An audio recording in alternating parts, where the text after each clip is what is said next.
Okay, let's do that. The key works normally, working distance is good, but I don't like faults into car, so let's replace that battery. It's very easy, just take the key out of cover if you got and open the key. Now we need to open the cover on the back side, where the emblem is, not on bottom side. It's quite hard to open with fingers, so I just use a bigger screwdriver. If you're afraid of scratching the plastic, use a piece of wood or plastic, then just put it into groove and lift up. You will hear a horrible sound of cracking plastic, but don't worry, it's all okay. We can see the battery now. This tiny tooth holds the battery in its place.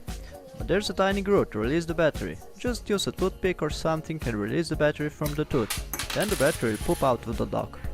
If you don't want to look for the battery everywhere, hold it with finger when release. It's also a good time to clean it a bit.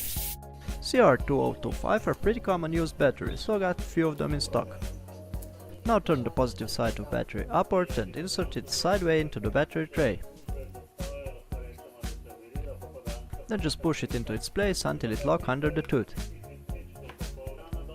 Now hook the cover from the side and push it to its place. That's it.